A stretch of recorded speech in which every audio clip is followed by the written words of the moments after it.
Hello বন্ধুরা, সোনালী গার্ডেনের পক্ষ থেকে আমি দেবাশিস। আজ জবা গাছের কিছু পরিচর্যার কথা আপনাদের সঙ্গে শেয়ার করব। কীভাবে জবা গাছের যত্ন নেবেন, জবা গাছে কী কী রোগ হয়, জবা গাছে বেশি করে ফুল আনতে হলে কী কী ফার্টিলাইজার, অর্থাৎ কী কী সার, জৈব অজৈব সব রকমই বলবো। কী কী সার ব্যবহার করবেন, লিকুইড হিসেবে কী ব্যবহার করলে গাছে ফুল বেশি পাওয়া যাবে, গাছের গ্রোথ ভালো হবে, গাছের পাতা এরকম সবুজ থাকবে। এবং এর একটা মূল রোগ হচ্ছে, মূল রোগ না, একটা পোকা ধরা রোগ, পোকা হয় এই গাছে, জবা গাছে। সেই পোকাটা হচ্ছে মিলি বাগ। সে কিন্তু বাগ নয়, কিন্তু এই গাছের ক্ষেত্রে মিলি বাগ, অর্থাৎ সাদা একটা পোকা দেখতে পাবেন গাছের এইরকম অংশগুলোতে, ডগের অংশগুলোতে হয়, এবং সেখান থেকে রস খেয়ে গাছকে পুরো ধ্বংস করে দেয় বা নষ্টই করে দেয়। তার কীভাবে যত্ন নেওয়া যায় সেই নিয়ে আপনাকে বা আমার বন্ধুদের যারা ভিডিওটি দেখছেন সবাইকে জানাচ্ছি। তো এটা আমার একটা ছোট্ট জবা ফুল গাছ, এটাকে আমি কাটিং করেছিলাম।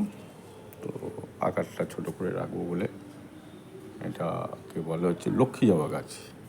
তো এই লক্ষ্মী জবা গাছ আমি একটা প্লাস্টিক ড্রাম কেটেছিলাম, প্লাস্টিক ড্রামকে কেটে আর অর্ধেক অংশে গাছটাকে বসিয়েছি। তো মাটি কীভাবে তৈরি করেছিলাম, মাটিতে মোটামুটি আমার যেটা ছিল 50% মাটি, আর 30 ভাগ মতো গোবর সার, 10 ভাগ মতো মিক্স খাবার, আর 10 ভাগ বালি, এই নিয়ে মোটামুটি আমি মাটিটাকে রেডি করেছিলাম। তো এইভাবেই সব গাছের জন্য মাটি তৈরি করা ভালো। যে কোনো গাছ, সিজন ফ্লাওয়ার হোক, আপনার স্থায়ী গাছ যেগুলো আছে, সে বেগুনবেলিয়া হোক, অ্যাডেনিয়াম হোক, জবা গাছ হোক, তো এইভাবেই মাটি আপনারা তৈরি করতে পারেন। এর বাইরে আর বেশি কিছু না দেওয়াই ভালো। তো মিশ্র সার কীভাবে তৈরি হয় বা কীভাবে বাজারে পাওয়া যায় বা আপনারা নিজেরাও তৈরি করতে পারেন, হাড় গুঁড়ো, শিংকুচো, নিমখোল, সরষে খোল, বাদাম খোল, এইগুলোই মূলত দেবেন। যদি আপনার কাছে ভার্মি কম্পোস্ট থাকে বা আপনার এলাকার বাজারে পাওয়া যায় ভার্মি কম্পোস্ট, অর্থাৎ কেঁচো সার যাকে আমরা বলি, সেই কেঁচো সারও ওই মিশ্র সারে মেশাতে পারেন। তো এইভাবে মাটিটা তৈরি করার পরে আমরা গাছকে বসিয়েছিলাম। দেখুন, ভার্মি কম্পোস্ট দেওয়া আছে বলে শুধু ভার্মি কম্পোস্ট না, আমি আরেকটা যেটা মাটিতে মিশিয়েছি পরবর্তীকালে গাছ বসানোর পরে, সেটা হচ্ছে আমরা যে চা পাতা খাই, চা খাওয়ার পরে যে পাতাটা পড়ে থাকে, সেই চা পাতাটাকে 2-3 বার ভালো করে ধুয়ে আমরা মাটিতে মিশিয়েছিলাম, যার ফলে মাটিটাকে একটু কালো কালো দেখতে পাচ্ছেন, মাটির রং কালো।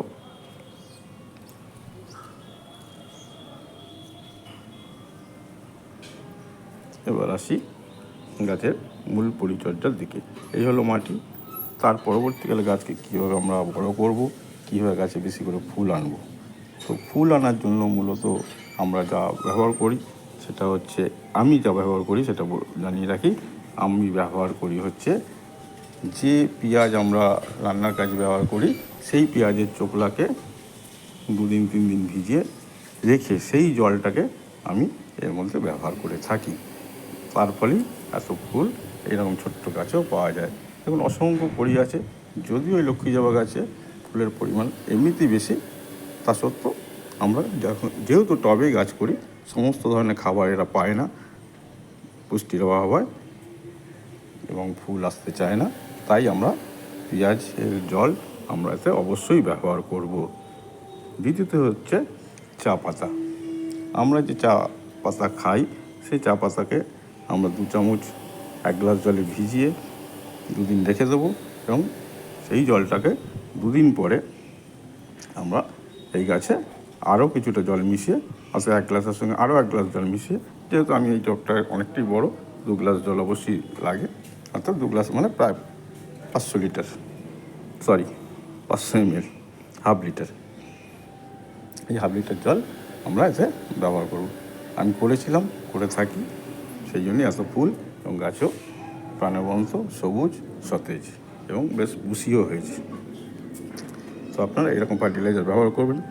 আরেকটি ফার্টিলাইজারের কথা বলি, যে সবজি আমরা খেয়ে থাকি সেই আলু, পটল, শশা, ঝিঙে এর যা চোকলা হয়, সেই চোকলাগুলোকে আমরা 2-3 দিন কোনো একটা প্লাস্টিক ড্রামে, জারে, বা এই যে আমরা ঘরে রং করার যে ড্রাম, প্লাস্টিক ড্রাম পাওয়া যায়, বা এই কোনো লজেন্সের ডিবে টিবে আমি যেগুলো করে থাকি, বাজারে যেগুলো পাওয়া যায় প্লাস্টিকের, সে তার মধ্যে ভিজিয়ে রেখে দিই 1 লিটার জলের মধ্যে।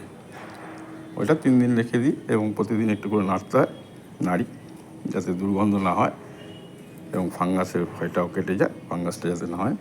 তো ওই জলও 3 দিন পরে আমরা ছেঁকে নিয়ে, অর্থাৎ সবজির চোকলাগুলোকে বার করে নিয়ে ওই জলটার সঙ্গে আরও কিছুটা জল, অর্থাৎ যদি 1 লিটার জল হয় আরও 1 লিটার জল মিশিয়ে হালকা পাতলা করে আমি এতে ব্যবহার করে থাকি। তো জবা গাছ খুব খেতে ভালোবাসে। এই খাবারগুলো সপ্তাহে একবার করে অল্টার করে দিয়ে থাকি। আরেকটি যে মূল খাবার, যেহেতু বললাম এরা খুব খেতে ভালোবাসে, তো সেই খাবারের জন্য আমরা প্রতি মাসে এই টব অনুযায়ী, প্রায় এটা 10 ইঞ্চি টবের বেশি মাটি এটা ধরেছে, তো আমি এতে ব্যবহার করে থাকি 2 মুঠ করে মিশ্র সার, মিক্সার কি হাড় গুঁড়ো, শিংকুচো, বাদাম খোল, সর্ষে খোল, নিম খোল, ওই সমস্ত কিছু 1 চামচ করে মিশিয়ে সঙ্গে ভার্মি কম্পোস্ট 2 মুঠ দিয়ে আমি একটা মিশ্র সার তৈরি করে থাকি। যেই সারটা আমি সিজন ফ্লাওয়ার থেকে এবং স্থায়ী যে সমস্ত গাছ আছে সমস্ত গাছে আমি ব্যবহার করে থাকি। তো আমি এতে ব্যবহার করি, আপনারা এইভাবে করবেন। আরেকটি লিকুইড ফার্টিলাইজার সেটা হচ্ছে সর্ষে খোল। গরমকালটাকে বাদ দিয়ে গরমকালে আমি এটা ব্যবহার করি না। সর্ষে খোলকে 3-4 দিন পচিয়ে ছাওয়া জায়গায় 1 মুঠ সর্ষে খোল দিয়ে 2 লিটার জলে আমি দিয়ে দিই। 2 লিটার জলের মধ্যে দিয়ে 3-4 দিন কেন 5 দিনও রাখতে পারেন, এর বেশি না রাখাই ভালো। 4-5 দিন রাখার পরে আমি প্রতিদিনই 1বার করে 2বার করে ওই খোল জলটাকে নাড়বেন এবং ঢাকা দেবেন না, খোলা জায়গায় রাখবেন, ছাওয়া জায়গায়। তো রেখে ওই সর্ষে খোলের জলের সাথে 2 লিটারের সঙ্গে আরও 2 লিটার, 1 মুঠ করে 50-60 গ্রাম সর্ষে খোল ভেজালে 2 লিটার জলের সঙ্গে আরও 2 লিটার জল মিশিয়ে আমি সমস্ত জবা গাছে ব্যবহার করে থাকি। তো এই হলো আমাদের সারের গল্প। সার এরকমই দিলে আমাদের গাছ সবুজ, সতেজ এবং প্রাণবন্ত থাকবে। আরেকটি হলো আমাদের রাসায়নিকভাবে এনপিকে পাওয়া যায়। সেই রাসায়নিক এনপিকে 5 গ্রাম 1 লিটার জলে গুলে আপনারা গাছে করে ব্যবহার করতে পারেন বা স্প্রেও করতে পারেন। তাহলে গাছ সবুজ এবং সতেজ থাকে এবং গাছের পাতা কুঁকড়াবে না, গাছের পাতা সবুজ সতেজ থাকবে এবং গাছে এনপিকে পাওয়ার জন্য, নাইট্রোজেন, ফসফেট এবং পটাশ পাওয়ার জন্য রাসায়নিক যে এনপিকে পাওয়া যায় সেই এনপিকে আপনারা ব্যবহার করতে পারেন। রাসায়নিক সার পটাশও ব্যবহার করতে পারেন।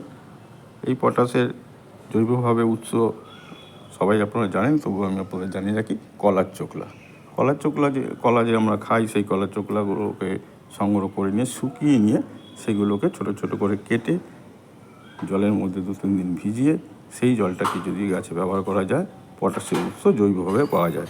অজৈবভাবে বাজারে চিনির দানার মতোই বা নুন দানার মতোই লালচে একটা পটাশ পাওয়া যায়। সেই পটাশটা আপনারা মাসে 1বার ব্যবহার করলেই হবে।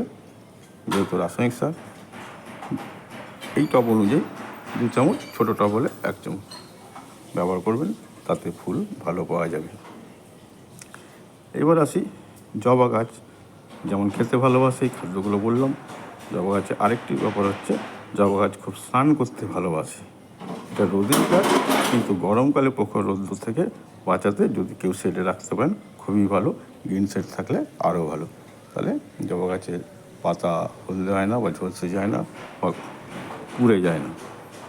তো গরমকালের জন্য জবা গাছকে, বর্ষাকালে তো বৃষ্টির জল নাইট্রোজেন পায়, গাছের পাতাগুলো ধুয়ে যায়, পরিষ্কার হয়ে যায়।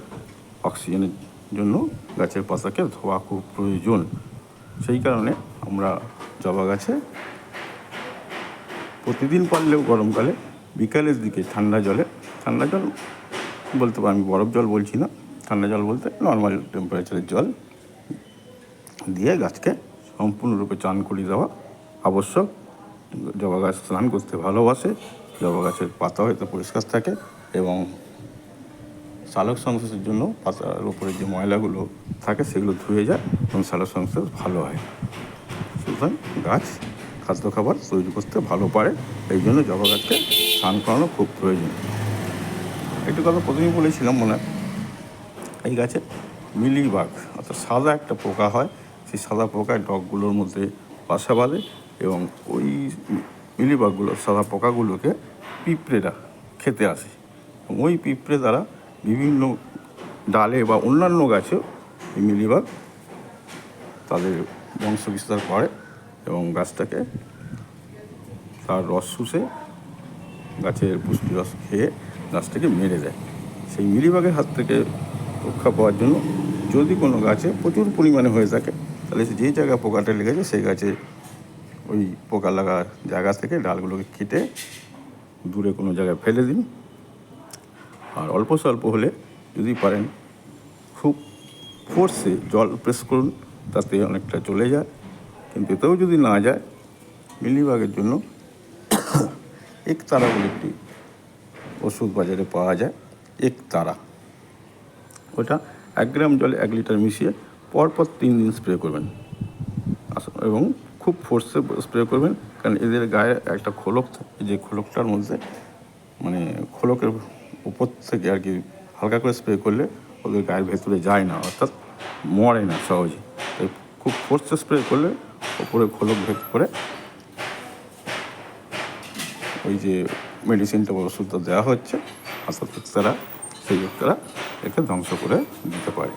তো এই হলো মোটামুটি গাছের খাদ্য খাবার এবং গাছের পোকা লাগলে কি করব তার ওষুধ, এই নিয়ে আপনাদের বিস্তারিত জানালাম। এইভাবে জবা গাছ করুন, আমি করে থাকি, গাছ ভালো হয়, ফুলও ভালো হয়। আপনারা প্রত্যেকেই করুন, গাছ লাগান বেশি বেশি করে এবং আপনার ছাদ বাগানকে বা ব্যালকনিকে সাজিয়ে তুলুন। ধন্যবাদ। ভিডিওটি ভালো লাগলে বেশি বেশি করে শেয়ার করুন, সবাইকে জানার সুযোগ করে দিন এবং সাবস্ক্রাইব ও লাইক করুন। ধন্যবাদ।